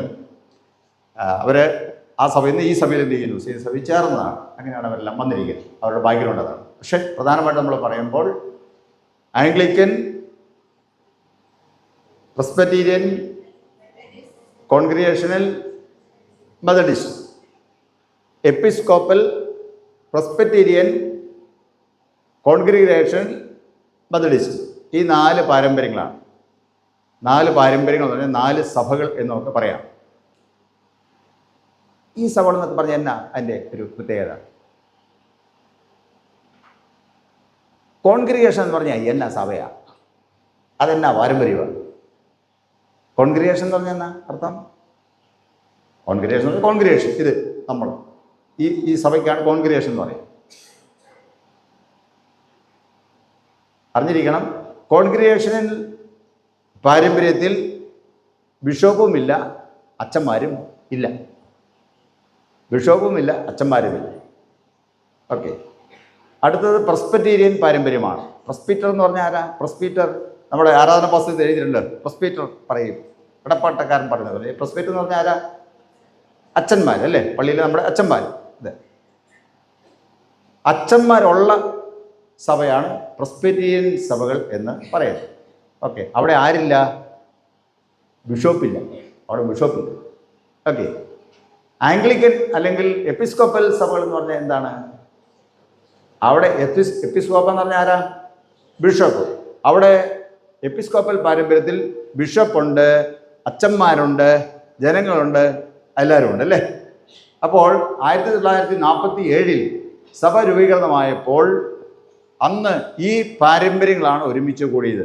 നമ്മൾ സാധാരണ പറയുന്ന പോലെ CMS എന്ന് പറഞ്ഞാൽ ചർച്ച് മിഷൻ സൊസൈറ്റിയാണ്, BMS എന്ന് പറഞ്ഞാൽ ബാസൽ മിഷനാണ്, അതുപോലെ തന്നെ LMS എന്ന് പറഞ്ഞാൽ ലണ്ടൻ മിഷനാണ്. അങ്ങനെ ആ പേര് പറയുമ്പോൾ അതെല്ലാം ഓരോ സഭയുടെ മിഷൻ സംഘടനകളാണെന്ന് ഓർക്കണം. ഈ പറയുന്ന സഭകളെല്ലാം ഓരോ സഭകളുടെ മിഷൻ സംഘടനകളാണ്. നമുക്ക് CSI ഈസ്റ്റ് കേരളയ്ക്ക് എന്തുണ്ട്? EKMS ഉണ്ട് അല്ലേ? കേട്ടിട്ടുണ്ടോ? EKMS, east Kerala mission society എന്നാണ് അറിയപ്പെടുന്നത്. അതിൻ്റെ ഫുൾ ഫോം EKMS എന്ന് പറയുന്ന പോലെ ആംഗ്ലിക്കൻ സഭയുടെ മിഷൻ വിങ് ആയിരുന്നു CMS, ചർച്ച് മിഷൻ സൊസൈറ്റി എന്ന് നമുക്ക് എളുപ്പം മനസ്സിലാക്കാനായിട്ട് പറയാം. അതുപോലെ ഓരോ സഭകളിലും ഈ സഭകളെല്ലാം ഓരോരോ പാരമ്പര്യമായിരുന്നു. ആംഗ്ലിക്കൻ സഭ ഈ പറയുന്ന എപ്പിസ്കോപ്പൽ പാരമ്പര്യമാണ് ഉണ്ടായിരുന്നതുകൊണ്ട് നമ്മളെല്ലാം ആരായിത്തീർന്നു. ഈ പ്രദേശമൊക്കെ CMSൻ്റെ പ്രവർത്തനം ഉണ്ടായിരുന്നതുകൊണ്ട് നമ്മളൊക്കെ ഇവിടെ ബിഷപ്പും അച്ഛന്മാരും ഉദ്ദേശന്മാരും അങ്ങനെയുള്ള ഒരു സെറ്റപ്പിൽ നമ്മൾ വളർന്നു വന്നു. 1947 സഭ ഇങ്ങനെ ഒരുമിച്ച് ചേരാനായിട്ട് തീരുമാനിച്ചപ്പോൾ ചരിത്രപരമായ എപ്പിസ്കോപ്പസി അവർ സ്വീകരിച്ചു. അങ്ങനെയാണ് CSI ഇന്ന് കാണുന്ന CSIയിൽ എല്ലാ CSI സഭകളിലും ഒന്നുണ്ട്. എല്ലാ CSI സഭകൾക്കും ബിഷപ്പുണ്ട്, അച്ഛന്മാരുണ്ട്, ആ സംവിധാനം ഉള്ളത്. അത് അന്നത്തെ തീരുമാനത്തിൻ്റെ ഫലമായി അത് നമ്മൾ സഭയെക്കുറിച്ച് പഠിക്കുമ്പോൾ അറിഞ്ഞിരിക്കേണ്ട കാര്യം പറഞ്ഞു എന്ന് മാത്രമേ പറഞ്ഞു. ഓക്കെ. ഹെസ്കേൽ പ്രവചനം ഇന്ന് നമ്മൾ വായിച്ചു അല്ലേ? ഏതായിരുന്നു അധ്യായം? ഹെസ്കേൽ പ്രവചനം അധ്യായം ഏതാ? 36. എന്താ അതിൻ്റെ അകത്ത് പറഞ്ഞേക്കുന്നത്? നോക്കരുത്. എന്തെങ്കിലും വായിച്ച് ഓർത്ത് തന്നെ ഒന്ന് പറഞ്ഞേ. എന്തെങ്കിലും ഓർക്കുന്നുണ്ടോ?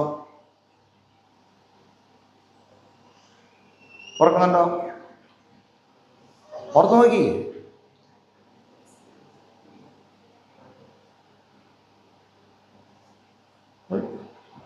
എന്തെങ്കിലും ഒരു വാക്കോ ഒരു വാചകമോ എന്തെങ്കിലും.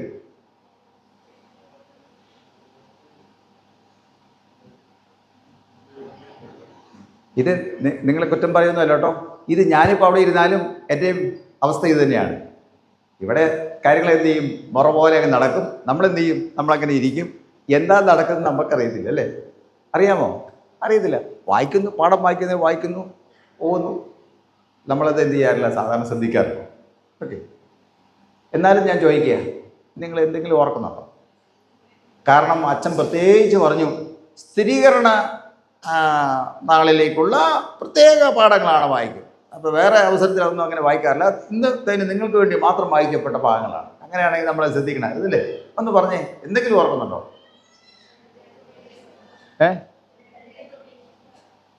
കേൾക്കത്തില്ല. പറഞ്ഞു പറഞ്ഞു.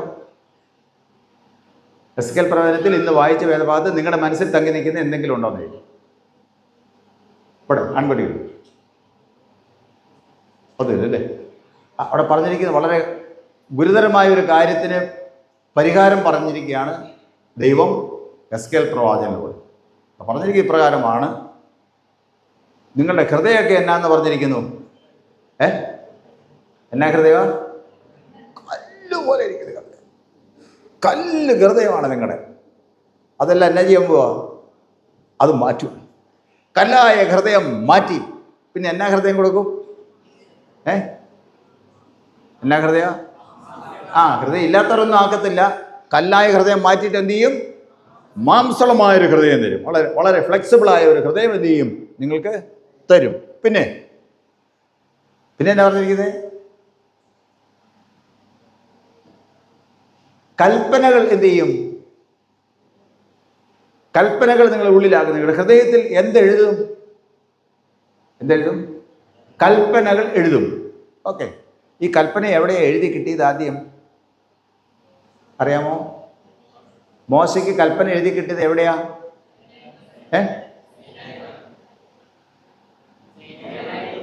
സിനായി പർവ്വതത്തിലാണ് എഴുതി കൊടുത്തത്. എവിടെ എഴുതി കൊടുത്തതെന്നാ ചോദ്യം. ഇതുപോലെ ബുക്കേലാണോ അതോ എവിടെയാ? കല്ലിലാണ് കൽപ്പന എഴുതിയത്, അല്ലേ? ആദ്യം കൽപ്പന എഴുതിയ എവിടെയാണ്? കല്ലിൽ. ഇവിടെ എന്നാ പറഞ്ഞിരിക്കുന്നു? കല്ലിൽ എഴുതിയ കൽപ്പന എന്ത് ചെയ്യാൻ പോണു? ഹൃദയത്തിൽ എഴുതാൻ പോകുന്നു. എങ്ങനെയുള്ള ഹൃദയത്തിൽ? മാംസളമായ ഹൃദയത്തിൽ. ഓർക്കണം, കല്ലിൽ ഒരിക്കൽ എഴുതി കൊടുത്ത കൽപ്പന ഇവിടെ പ്രവാചകൻ പറയാണ്, ദൈവം അരുളിച്ചെന്ന് പറയാണ്, നിങ്ങളുടെ ഹൃദയം എന്തായിപ്പോയി? കല്ലായിപ്പോയി. അതെന്ത് ചെയ്യുന്നു? അതുകൊണ്ട് ഒരു പ്രയോജനവുമില്ല. അത് മാറ്റി എന്ത് ചെയ്യുന്നു? മാംസളമായ ഹൃദയം തരും. എന്നിട്ട് എന്ത് ചെയ്യും? ഈ കൽപ്പനയെല്ലാം കൂടെ എന്ത് ചെയ്യും? ആ ഹൃദയത്തിൽ എഴുതും. ഹൃദയത്തിൽ കൽപ്പന എഴുതിയാലും പോരാ എന്ന് തോന്നുമാറ് അവിടെ പറഞ്ഞിരിക്കുകയാണ്, ആ കൽപ്പന എന്തിനു വേണ്ടി എഴുതുന്നു? ആ കൽപ്പന അനുസരിക്കാൻ വേണ്ടി എഴുതുന്നു. കൽപ്പന എന്തിനു വേണ്ടി എഴുതുന്നു? കൽപ്പന അനുസരിക്കാൻ വേണ്ടി എഴുതുന്നു. അത് അനുസരിക്കണമെങ്കിൽ നിങ്ങൾക്കത് സാധ്യമല്ല. അതുകൊണ്ട് ഞാൻ എന്ത് ചെയ്യും? കൽപ്പന അനുസരിക്കാൻ സാധ്യമല്ല. എന്ത് ചെയ്യും? ഓക്കെ. എത്ര പേര് ഇപ്പോൾ ഇവിടെ വന്നിരുന്നു മക്കളെ? ഇവിടെ ഇപ്പോൾ എത്ര പേര് വന്നിരുന്നു?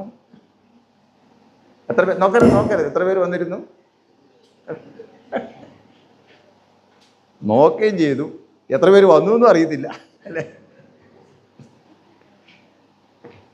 ഈ കൽപ്പന, ഈ കല്ലിൽ എഴുതിയ കൽപ്പന ഹൃദയത്തിൽ എഴുതിയാലും എന്ത് ചെയ്യത്തില്ല? അത് അനുസരിക്കപ്പെട്ടില്ല എന്നാണ് അത് നമുക്കവിടെ കാണാൻ സാധിക്കും. കൽപ്പന ഹൃദയത്തിൽ തരുന്നത് എന്തിനു വേണ്ടിയാ? അത് അനുസരിക്കാൻ വേണ്ടിയാണ്. പ്രവാചകൻ പറഞ്ഞിരിക്കുന്ന വാക്കുകൾ ശ്രദ്ധിച്ചാൽ കാണാൻ സാധിക്കും. അതും എന്ത് ചെയ്തില്ല? ഇതുവരെയും അനുസരിക്കപ്പെട്ടിട്ടില്ല. അതിന് നിങ്ങൾക്ക് സാധിക്കാതെ പോയിട്ടുണ്ട്. അതുകൊണ്ട് എന്ത് ചെയ്യും? ഞാൻ എന്ത് ചെയ്യും? പറഞ്ഞു അറിയത്തില്ല, ഞാൻ തന്നെ പറയാം. എൻ്റെ ആത്മാവിനെ നിങ്ങളുടെ ഉള്ളിൽ, എത്രയോ സ്നേഹവാനായ ദൈവം, അല്ലേ? എത്രയോ സ്നേഹസമ്പൂർണനായ ദൈവം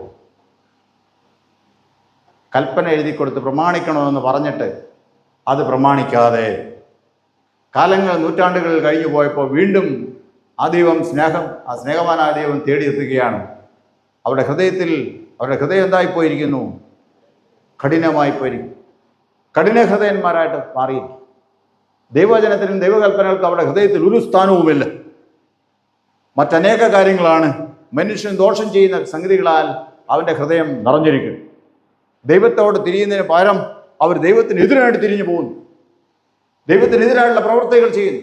എന്തെല്ലാമാണോ അവർ ചെയ്യണം എന്ന് ദൈവം കൽപ്പിച്ചത് അതൊന്നും ചെയ്യാതെ അതിനെതിരായിട്ടുള്ള കാര്യങ്ങൾ ചെയ്യുന്നു. ഞാനല്ലാതെ അന്യ ദൈവങ്ങൾ നിനക്ക് ഉണ്ടാകരുത് എന്ന് വളരെ കർക്കശമായിട്ട് കൽപ്പിച്ച ദൈവം, ആ ജനത അതനുസരിക്കണമെന്ന് പറഞ്ഞ ആ ജനത ഈ ദൈവത്തെ വിട്ട് അന്യ ദൈവങ്ങളിലേക്ക് പോയി. എനിക്കല്ലാതെ നിങ്ങൾ ആരാധന അർപ്പിക്കരുത് എന്ന് പറഞ്ഞ ആ ദൈവം, ആ കൽപ്പന അവരും മറുതലിച്ചുകൊണ്ട് അന്യദൈവങ്ങൾക്ക് ആരാധിപ്പാനായിട്ട് അവർ പോയി. എൻ്റെ നാമമല്ലാതെ വേറൊരു നാമം നിങ്ങളുടെ നാവിൽ എടുക്കരുതെന്ന് പറഞ്ഞ ആ ജനം മറ്റു ദൈവങ്ങളുടെ നാമങ്ങളെ അവർ പ്രകീർത്തിക്കാൻ പോയി. കഠിനമായി പോയി അവരുടെ ഹൃദയം. ദൈവവചനം അനുസരിക്കുന്നതിന് കഠിനമാക്കി അവരെ തങ്ങളെ തന്നെ. അതാണ് അവിടെ കഠിന ഹൃദയത്തിൻ്റെ, കല്ലായ ഹൃദയം എന്ന് പറയുമ്പോൾ നമ്മൾ ഓർത്തിരിക്കണം. എന്താണ് കല്ല്? എന്താണ് മറുതലിപ്പ്? എന്താണോ ദൈവം ചെയ്യണം എന്ന് പറഞ്ഞത്, എന്താണോ അവരുടെ ഹൃദയത്തിൽ ഇരിക്കണമെന്ന് പറഞ്ഞത്, എന്താണോ അനുസരിക്കണമെന്ന് പറഞ്ഞത്, അത് ചെയ്യാതെ അവർ അതിനെ വിരുദ്ധമായിട്ട് പ്രവർത്തിച്ചു. ശിക്ഷകൾ അതിനോട് അനുബന്ധിച്ചുണ്ടായി. നമുക്കറിയാം, വേദോസം വായിക്കുമ്പോൾ പലതവണ അവർക്ക് പ്രവാസത്തിലേക്ക് പോകേണ്ടതായിട്ട് വന്നു. കൽപ്പനയും അതിൻ്റെ അനുസരിക്കുമ്പോൾ ഉണ്ടാകുന്ന അനുഗ്രഹവും പറഞ്ഞെടുത്ത് തന്നെ അത് അനുസരിക്കാതിരുന്നാൽ ഉണ്ടാകുന്ന പ്രതിസന്ധികളെക്കുറിച്ചും ബുദ്ധിമുട്ടുകളെക്കുറിച്ചും നാശങ്ങളെക്കുറിച്ചും വീഴ്ചകളെക്കുറിച്ചും വരാൻ പോകുന്ന വിപത്തുകളെക്കുറിച്ചും വ്യക്തമായിട്ട് അവിടെ തന്നെ പറഞ്ഞിട്ടുണ്ട്. അതുകൊണ്ട് അതെല്ലാം അവർക്ക് വന്നു ഭവിച്ചു. എന്നിട്ടും സ്നേഹവാനായ ദൈവം വീണ്ടും തേടി വരികയാണ്. തേടി വരുന്നത് എങ്ങനെയാണ്? നിങ്ങളുടെ ഹൃദയത്തിന് രൂപാന്തരം വരുത്തുകയാണ് എന്ന് പറഞ്ഞിരിക്കുന്നു. നിങ്ങളുടെ കല്ലായ ഹൃദയം മാറ്റി മാംസളമായൊരു ഹൃദയം തരും. എൻ്റെ കൽപ്പന ഞാൻ നിങ്ങളുടെ ഉള്ളിലാക്കും. നിങ്ങൾ പുറത്ത് എറിഞ്ഞു കളഞ്ഞ, അനുസരിക്കാതെ കളഞ്ഞ കൽപ്പനകളെ വീണ്ടും നിങ്ങളെ ഞാൻ പഠിപ്പിച്ച് നിങ്ങളുടെ ഉള്ളിൽ ആക്കും. അതും നിങ്ങൾക്ക് അനുസരിക്കാൻ പറ്റത്തില്ല എന്നറിയാം. അതുകൊണ്ട് ഞാൻ എൻ്റെ ആത്മാവിനെയും കൂടെ എന്ത് ചെയ്യും? നിങ്ങളുടെ ഉള്ളിലാണ്. സ്ഥിരീകരണത്തിൻ്റെ പ്രത്യേകത നമ്മൾ ഓർത്തിരിക്കണം. നമ്മുടെ സ്വന്തം പരിശ്രമങ്ങളാൽ എന്ത് ചെയ്യാൻ പറ്റത്തില്ല. ദൈവത്തിന് ഇഷ്ടപ്രകാരമുള്ള ജീവിതം നയിപ്പാൻ സാധ്യമല്ല എന്ന് നമ്മൾ മറന്നു പോകരുത്. അതുകൊണ്ടാണ് ആദിമസഭയിൽ ദൈവവിശ്വാസത്തിലേക്ക് വന്ന യേശുവിനെ രക്ഷകനായി സ്വീകരിച്ച് യേശു എൻ്റെ രക്ഷകനെന്ന് ഏറ്റുപറഞ്ഞ ആളുകൾ അവർ ആ പ്രമാണങ്ങൾ അനുസരിപ്പാൻ വേണ്ടി എന്ത് ചെയ്തു? പരിശുദ്ധാത്മാവിൽ അവർ ജീവിക്കാൻ വേണ്ടി അപ്പോസ്തലന്മാർ അവരുടെ തലമേൽ കൈവച്ച് പ്രാർത്ഥിച്ചു എന്ന് രേഖപ്പെടുത്തിയിരിക്കുന്നു. അതിൻ്റെ പിന്തുടർച്ചയാണ് നമ്മളിപ്പോൾ ഇവിടെ ചെയ്യുന്നത്. ഇന്ന് നിങ്ങൾ ഇവിടെ അല്പം കഴിയുമ്പോൾ ചില ചോദ്യങ്ങളും കൂടെ ചോദിക്കുന്നുണ്ട്, ചില പ്രതിജ്ഞകൾ നിങ്ങൾ എടുക്കുന്നുണ്ട്, ചില കാര്യങ്ങൾ ഉപേക്ഷിക്കുന്നുണ്ട്. അതിനെല്ലാം ശേഷം നിങ്ങളുടെ തലമേൽ കൈവച്ച് എന്ത് ചെയ്യുന്നു? പ്രാർത്ഥിക്കുമ്പോൾ സഭ ഒന്നടങ്കം എന്ത് ചെയ്യുന്നു? നിങ്ങൾക്ക് വേണ്ടി പ്രാർത്ഥിക്കും. പ്രാർത്ഥിക്കുമ്പോൾ പ്രത്യേകിച്ച് പറയുന്ന കാര്യം ഇതാണ്, വേറെ ഒന്നുമല്ല. ഈ കുഞ്ഞുങ്ങൾ ഇവർ ഇതുവരെ പഠിച്ച പ്രമാണങ്ങൾ അനുസരിക്കണമെങ്കിൽ ദൈവമേ അവരുടെ സ്വന്തം പരിശ്രമത്താൽ സാധ്യമല്ല, അവിടുത്തെ പരിശുദ്ധാത്മാവിനാൽ അവരെ സഹായിക്കണം എന്ന് തന്നെയാണ് പ്രാർത്ഥിക്കുന്നത്. ഓക്കെ, നിങ്ങളുടെ ഈ കൽപ്പനകൾ നിങ്ങൾ എന്ത് ചെയ്യണം? നിങ്ങളുടെ ഹൃദയങ്ങളിൽ ഇരിക്കണം കേട്ടോ. എത്ര കൽപ്പന നിങ്ങൾ പഠിച്ചു? 10 എണ്ണം പഠിച്ചിട്ടുണ്ട് അല്ലേ? 10 കൽപ്പനകൾ എവിടെ ഇരിക്കണം? നിങ്ങളുടെ ഹൃദയത്തിൽ ഇരിക്കണം. നിങ്ങളുടെ ഹൃദയത്തിൽ ഇരിക്കണം. ഹൃദയത്തിൽ ഇരിക്കുന്ന പറഞ്ഞാൽ എന്താ അർത്ഥം? നമ്മുടെ ഉള്ളിൽ, നമ്മുടെ മനസ്സിൽ എപ്പോഴും ഓർക്കാൻ പറ്റണം അല്ലേ? അപ്പോൾ അതിന് വിരുദ്ധമായിട്ട് നിങ്ങൾ എന്ത് ചെയ്യരുത്? പ്രവർത്തിക്കരുത്. ഓക്കെ, നിങ്ങളൊന്ന് ഓർത്ത് നോക്കിയേ. 10 കൽപ്പന പഠിച്ചു. 10 കൽപ്പന പഠിക്കാൻ തുടങ്ങിയിട്ട് തന്നെ ഒരു 5-6 മാസം ആയിരുന്നു കൂട്ടി. കൽപ്പനയൊക്കെ പഠിച്ചു കഴിഞ്ഞിട്ട് നിങ്ങൾ അതിൽ ഏതെങ്കിലും ലംഘിച്ചിട്ടുണ്ടോ? അങ്ങനെ നിങ്ങൾക്ക് തോന്നുന്നുണ്ടോ? തോന്നുന്നുണ്ടോ? ഉറക്കെയൊന്നും പറയുമൊന്നും വേണ്ട കേട്ടോ. നമ്മളിതൊന്നും എന്ത് ചെയ്യാറില്ല, അത്ര സീരിയസ് ആയിട്ട് എടുക്കാറില്ല അല്ലേ? കാര്യം കൽപ്പനയൊക്കെ നമ്മൾ പഠിച്ചു, പക്ഷെ എന്ത് ചെയ്തില്ല? അതിനനുസരിച്ച് പോകാൻ നമ്മൾ എന്ത് ചെയ്തില്ല? പരിശ്രമിച്ചില്ല, ശ്രദ്ധിച്ചില്ല എന്നാണ് അർത്ഥം. ഇപ്പോൾ കുറച്ച് കഴിയുമ്പം ഒരു പ്രതിജ്ഞ നിങ്ങൾ എടുക്കുന്നുണ്ട്, സംബന്ധിച്ച് പ്രതിജ്ഞയൊക്കെ എടുത്ത് പോവുകയാണ്. നിങ്ങൾ എല്ലാ ദിവസവും വേദോസം വായിക്കുമെന്നാണ് ആ ചോദ്യം. ഇവിടെ നിങ്ങളെല്ലാം പറയും വായിക്കുന്ന പറഞ്ഞ് പോവാണിത്. പിന്നെ എന്ത് ചെയ്തില്ല? പറഞ്ഞതല്ലാതെ എന്ത് ചെയ്തില്ല? ഇന്ന് വേദോസം വായിച്ചിരുന്ന് നോക്കിയിരിക്കും. ഇന്ന് ഇവിടെ വരുന്നതിന് മുമ്പ്, പള്ളിയിൽ വരുന്നതിന് മുമ്പ് വേദോസം വായിച്ചിരുന്ന് നോക്കിക്കേ. നുണ മാത്രം പറയും, സത്യം മാത്രം പറയണം. സത്യമേവ ജയതേ ഒക്കെ കേട്ടത് പെൺകുട്ടികൾ. ഓക്കെ, ഇന്നലെ വേദോസം വായിച്ചത് ചോദിക്കും. ഇന്നലെ വേദോസം വായിച്ചത് ഓക്കെ ഏതാതില്ല.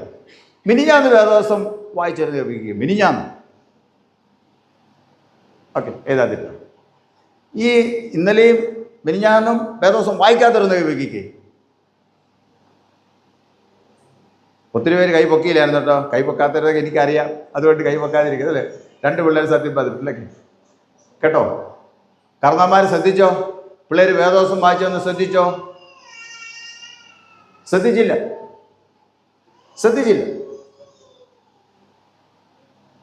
Okay,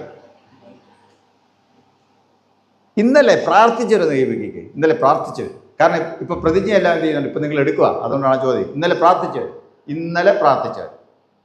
okay, കൈതാത്തില്ലോ. ഇന്നലെ പ്രാർത്ഥിക്കാത്തവർ ദൈവകിക്ക്, ഇന്നലെ പ്രാർത്ഥിക്കാത്തവർ ഉള്ള കാര്യം പറയുന്നതിൻ്റെ അകത്ത് എന്ത് ചെയ്യേണ്ട കാര്യമില്ല. അത് വേറെ വിഷമമൊന്നും വിചാരിക്കേണ്ടത്. പ്രാർത്ഥിച്ചു. കർണന്മാർ കണ്ടല്ലോ, കുറച്ച് പിള്ളേരെന്ത് ചെയ്തിട്ടില്ല, ഇന്നലെ അവർ പ്രാർത്ഥിച്ചില്ല. ഇന്നലെ അവർ വേദോസവും വായിച്ചില്ല. മിനിഞ്ഞാന്നും പ്രാർത്ഥിച്ചില്ല, വേദോസവും വായിച്ചില്ല. നിങ്ങൾ അവരെയാണ് എന്ത് ചെയ്തിരിക്കുന്നത്, ഇങ്ങോട്ട് കൊണ്ടുവന്നിരിക്കുന്നത് അല്ലേ. ഇപ്പോൾ കുറച്ച് കഴിയുമ്പം ഇതുവരെയുള്ളതെല്ലാം എന്ത് ചെയ്യുന്നു, ഇതുവരെ പണ്ട് സർക്കാർ കടം എഴുതി തള്ളി എന്ന് പറഞ്ഞാൽ എന്ത് ചെയ്യുന്നു, എല്ലാ കടങ്ങളും എഴുതി തള്ളുക. ഇന്ന് തൊട്ട് നിങ്ങൾ എന്ത് ചെയ്യണം, തീരുമാനം എടുക്കാൻ പോവുകയാണ് അല്പം കഴിയുമ്പോൾ കേട്ടോ. അപ്പോൾ അതിനകത്ത് പറയുന്നൊരു വളരെ പ്രധാനപ്പെട്ട സംഗതിയാണ്, വേദോസം വായിക്കുന്നത് നിങ്ങൾ ശ്രദ്ധിക്കുമോ എന്നാണ് ചോദ്യം. വേദോസം വായിക്കുന്ന കാര്യത്തിൽ നിങ്ങൾ ബദ്ധശ്രദ്ധരായിരിക്കുമോ? പ്രാർത്ഥിക്കുന്ന കാര്യത്തിൽ നിങ്ങൾ ബദ്ധശ്രദ്ധരായിരിക്കുമോ? ഞായറാഴ്ച ദിവസങ്ങളിൽ ദേവാലയത്തിൽ പോകുന്ന കാര്യത്തിൽ നിങ്ങൾ ബദ്ധശ്രദ്ധരായിരിക്കുമോ? പള്ളിയിൽ പോയാൽ നിങ്ങൾ അടുത്ത നിങ്ങളുടെ സഹവിശ്വാസികളോട് നിങ്ങൾ വർത്തമാനം പറയാതെ മുഖം വെറുപ്പിച്ച് പോകാതിരിക്കുമോ? അങ്ങനെ ചെയ്യും എന്ന് പറഞ്ഞ് നിങ്ങൾ പോവുകയാണ്. ഓർത്തോണം, നിങ്ങൾ എന്താണ് ദൈവസേനയിൽ പറഞ്ഞത്. ഓക്കെ, എൻ്റെ അർത്ഥം മനസ്സിലായല്ലോ. ഇന്ന് തൊട്ട് നമ്മൾ എന്ത് ചെയ്യാണ്, ഒരു പുതിയ തീരുമാനം എടുക്കുകയാണ്. ഞാൻ എല്ലാ ദിവസവും എന്ത് ചെയ്യും, എല്ലാ ദിവസവും വായിക്കും. എല്ലാ ദിവസവും എന്ത് ചെയ്യും, പ്രാർത്ഥിക്കും. നമുക്ക് വേണ്ടി നമ്മൾ പ്രാർത്ഥിച്ചില്ല പിന്നെ ആര് പ്രാർത്ഥിക്കും? നമുക്ക് വേണ്ടി നമ്മൾ പ്രാർത്ഥിച്ചില്ല പിന്നെ ആര് പ്രാർത്ഥിച്ചു അല്ലേ? പപ്പായും മമ്മയൊക്കെ പ്രാർത്ഥിക്കുമായിരിക്കുമോ? പപ്പായും മമ്മിയൊക്കെ പ്രാർത്ഥിക്കുന്നുണ്ട്, എനിക്ക് വേണ്ടി പ്രാർത്ഥിക്കുന്നു ഉറപ്പുള്ളായിരുന്നു കേൾപ്പിക്ക്. കൈതാതിട്ടോ. കൈ പൊക്കിയെങ്കിൽ നിങ്ങളെ ഒന്ന് പ്രസാദിപ്പിക്കാൻ വേണ്ടി ഒരു കൈ പൊക്കിയതാണ്. കൈ ഇത്രയും പൊക്കിയിട്ടുള്ളൂ കേട്ടോ. അത്ര ഒരു ഉറപ്പില്ല. നിങ്ങൾ അവർക്ക് വേണ്ടി പ്രാർത്ഥിക്കുന്നുണ്ട്. നിങ്ങളുടെ ബാധ്യതയാണ് എന്താണ്, നിങ്ങളുടെ മക്കൾക്ക് വേണ്ടി പ്രാർത്ഥിക്കണം. നിങ്ങൾ പ്രാർത്ഥിച്ചില്ല പിന്നെ നിങ്ങളുടെ മക്കൾക്ക് വേണ്ടി ആര് പ്രാർത്ഥിക്കും അല്ലേ? ചോദ്യം ഇതാണ്. നിങ്ങൾ നിങ്ങളുടെ മക്കൾക്ക് വേണ്ടി പ്രാർത്ഥിച്ചില്ലെങ്കിൽ ആര് നിങ്ങളുടെ മക്കൾക്ക് വേണ്ടി പ്രാർത്ഥിക്കും? കുഞ്ഞുങ്ങളെ, നിങ്ങൾക്ക് വേണ്ടി പ്രാർത്ഥിച്ചില്ലെങ്കിൽ ആര് നിങ്ങൾക്ക് വേണ്ടി പ്രാർത്ഥിക്കും എന്ന് പറഞ്ഞുകൊണ്ടാണ് പോകുന്നത്. എന്ത് ചെയ്യണം? പ്രാർത്ഥിക്കണം. വേദോസം വായിക്കും എന്ന് പറഞ്ഞുകൊണ്ടാണ് പോകുന്നത്, പ്രതിജ്ഞ ചെയ്തുകൊണ്ടാണ് പോകുന്നത്. അതുകൊണ്ട് എന്ത് ചെയ്യണം? വായിക്കണം. ഓക്കെ, പ്രാർത്ഥിക്കുന്നൊരു സ്വഭാവവും വേദോസം വായിക്കുന്ന സ്വഭാവവും നമുക്ക് ഉണ്ടായി. എല്ലാ വിശുദ്ധ ദിവസങ്ങളും എന്ത് ചെയ്യണം? ദൈവമായിട്ട് നമ്മൾ വരണം.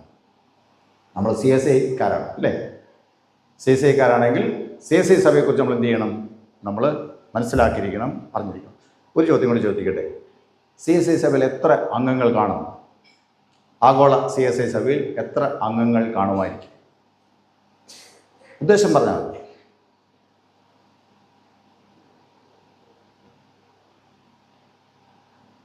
ഓക്കെ, ഒരുത്തരം ആൺകുട്ടികൾക്ക് പറയാം, ഒരുത്തരം പെൺകുട്ടികൾക്ക് പറയാം.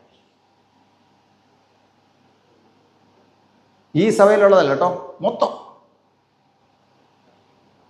തെക്കേണ്ടി മുഴുവനും ജാഫനായിലും പിന്നെ എവിടെയെല്ലാം ഉണ്ടോ പള്ളികൾ അവിടെയെല്ലാം കൂടെ കൂട്ടി എത്ര പേര് കാണും?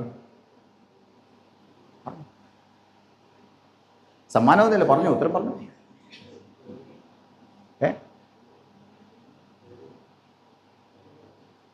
വേഗം ധാരണയിലെത്ത്.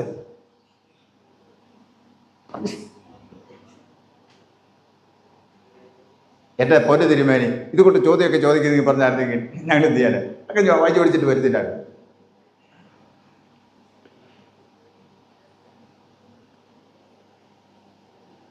ഏതെങ്കിലും ഒരു സംഖ്യ പറ. ഞാൻ പറഞ്ഞില്ല, തെറ്റിപ്പോകുന്ന പേടിക്കേ വേണ്ട. പറഞ്ഞേ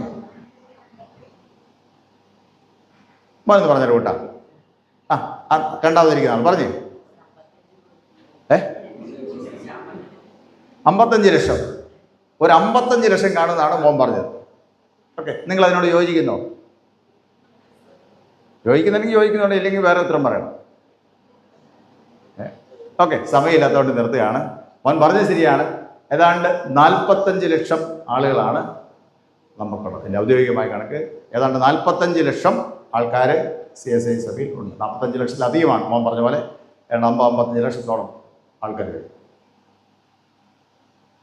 ഇന്ത്യയിലെ ഏറ്റവും വലിയ സഭ എന്ന് പറയുന്നത് കാത്തലിക് ചർച്ചാണ്. കാത്തലിക് ചർച്ച് കഴിഞ്ഞാൽ ഏറ്റവും കൂടുതൽ അംഗങ്ങളുള്ള ഇന്ത്യയിലെ സഭ എന്ന് പറയുന്നത് CSI സഭയാണ്. നമ്മുടെ തൊട്ട് താഴെയുള്ള സഭയെക്കാളും 3 ഇരട്ടി അംഗങ്ങൾ നമുക്കുണ്ട്. ഒരു താരതമ്യ പഠനം പറഞ്ഞെന്ന് മാത്രമേ ഉള്ളൂ. നമ്മുടെ തൊട്ട് താഴെയുള്ള സഭയേക്കാൾ 3 ഇരട്ടി അംഗങ്ങൾ നമുക്കുണ്ട്. അതാണ് നിങ്ങൾ കണക്കൂട്ടിയെടുക്കാം. അത്രയും വലിയ ഒരു സഭയാണ് നമ്മുടെ സഭ. ഈ സഭയിൽ ഏതെല്ലാം ഭാഷക്കാരുണ്ട്?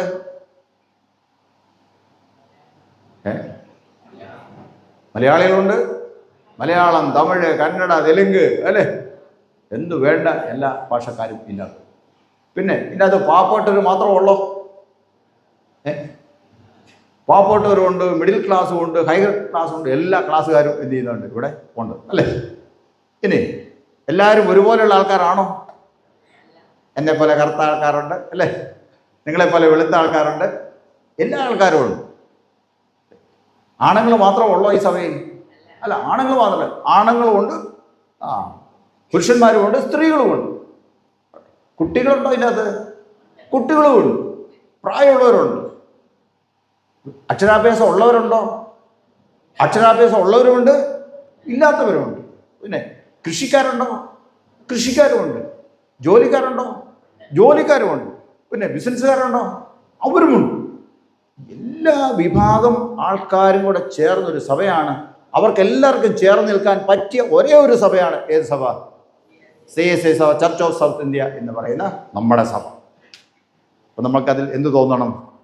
CSI സഭ എന്നതിൽ നമുക്ക് അഭിമാനം തോന്നണം. നമ്മുടെ ആരാധനാ പുസ്തകം എന്ന് പറഞ്ഞാൽ ലോകത്തിലേക്ക് ഏറ്റവും ഉത്തമമായ, ഏറ്റവും ആൾക്കാർ ഇഷ്ടപ്പെടുന്ന ഒരു ആരാധനാ പുസ്തകമാണ് നമുക്കുള്ളത്. ആരാധന, നമ്മൾ ലിറ്റർജിയാണ് നമ്മൾ ഉപയോഗിക്കുന്നത്, ലിറ്റർജിക്കാരാണ്.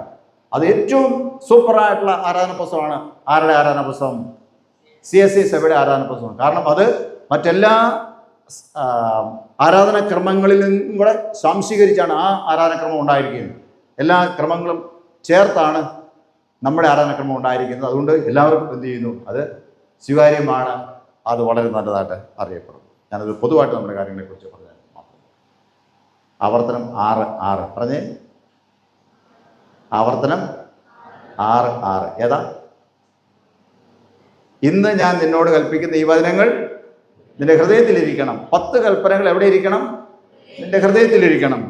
ഓക്കെ, സ്ത്രീകളുടെ എല്ലാം കഴിഞ്ഞ് നിങ്ങൾ വീട്ടിൽ ചെന്നു എന്ന് വിചാരിക്കുക. വീട്ടിൽ ചെന്നപ്പോൾ പറയാം, എടാ കടയിൽ പോയിച്ചിട്ട് സാധനം മേടിച്ചോണ്ട്. എനിക്കിപ്പോൾ എന്തായാലും അതിൻ്റെ അകത്ത് എന്തെങ്കിലും ഒരു കൽപ്പനയിൽ എങ്ങനെ ഉണ്ടോ മക്കളെ, ആൺമക്കളെ? ഏതെങ്കിലും കൽപ്പന നിങ്ങൾ ലംഘിച്ചോ? എന്നതാ? അപ്പനെയും അമ്മനെയും ബഹുമാനിക്കണമെന്ന് പറഞ്ഞു. ഇവിടെ നമ്മൾ എന്നാ ചെയ്തു? എനിക്ക് നേരമില്ല, അല്ലേ? അങ്ങനെ പറയാൻ പാടില്ല, അല്ലേ? അപ്പം അങ്ങനെ പറയാൻ്റെ വാ തുറന്നപ്പോഴാണ് എന്നാ ഓർത്തേ? കൽപ്പനയുടെ കാര്യമാണ്. അപ്പനെയും ബഹുമാനോ? ഏതാ പപ്പ എന്നാ പറഞ്ഞു? ഞാൻ അപ്പോൾ ഓടിപ്പോയി മേടിച്ചിട്ടുണ്ടാകും, അല്ലേ? അപ്പം അത് അങ്ങനെ അതിന് പോകാൻ മനസ്സില്ലെങ്കിലും ഈ കൽപ്പന ഓർത്ത് എന്ത് ചെയ്തു? നമ്മൾ അന്നേരം ഓർമ്മ വന്ന കാരണം ഓടിപ്പോയി, അല്ലേ? പെൺകുട്ടികളെ പേടിച്ച വേണ്ടി ഗ്യാസൊന്നോ ഓഫ് ചെയ്തേ, എനിക്കിപ്പം നേരം.